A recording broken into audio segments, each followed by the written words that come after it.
What is the best thing to ever be invented? For us citizens of the 20s, our answer is pretty clear: the automobile. The development of the automobile throughout our era has become a phenomenon that has changed the lives of every citizen. From the amazing Ford to the new ways the roads have been changed, our era has clearly been changed by this new technology. Arguably, the most influential person of the development of the car lays the one and only Henry Ford.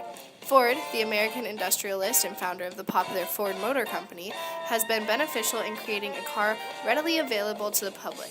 17 years ago, in 1908, Ford introduced his Model T car. This car has become known for being a simple, durable, and affordable automobile. As we all know, the automobile erupted as a luxury only available to the rich, as average citizens could not afford ones of their own. Ford's Model T, however, has changed that, making a car that would become available to everyone.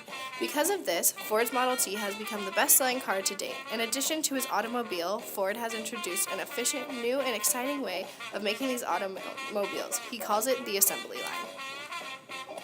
One aspect of the creation of the assembly line was to create interchangeable parts that would be effective for every car being made.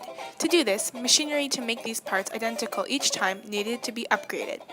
Once the machinery was upgraded, a low-skilled laborer could put the parts together, replacing the craftsman who initially created the parts by hand. To operate this assembly of the car, Ford stresses that when one task is finished, another should begin, limiting time spent in setup and improving the overall flow of the work. The Model T has been broken down into 84 distinct steps, and each worker has been well trained to do just one of these steps. The assembly line method has significantly increased production of automobiles and has lowered the selling price of them as well. People of the 20s enjoy the freedom that having the automobile provides. The car frees people from having to live near rail lines or stations. We can choose amongst almost anywhere in the urban area.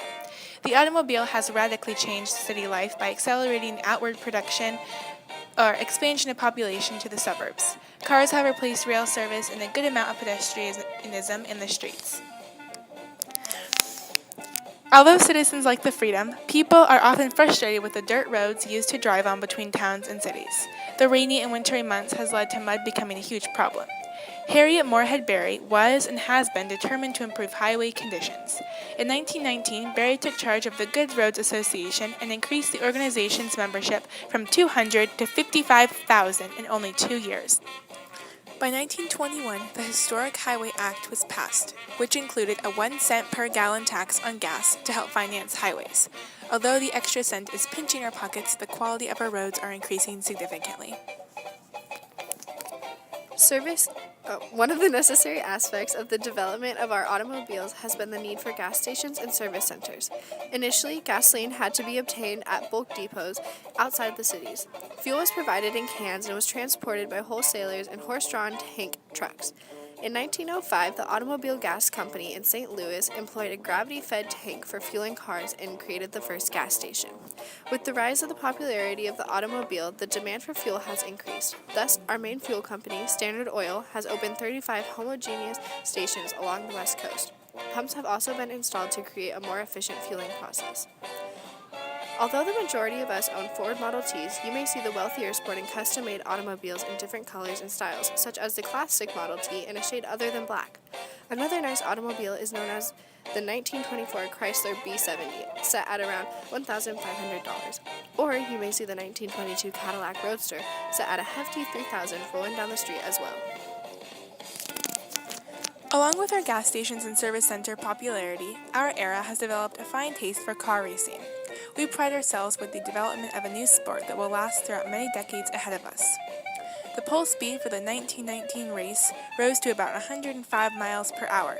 Racing stars definitely choose their speed over their safety.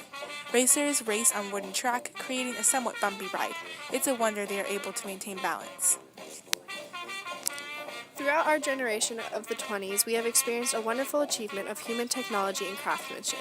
We are honored to be the first of many to enjoy the pleasures of the automobile. We have witnessed the tremendous Henry Ford produce cars affordable for the general public. We have seen the ways in which the car has given our citizens freedom, and we have observed the way the car has created a need for better roads in the cities, along with the demand for service centers and gas stations. We are a generation that should be honored to say we have lived through the 20s and the boom the automobile it has brought.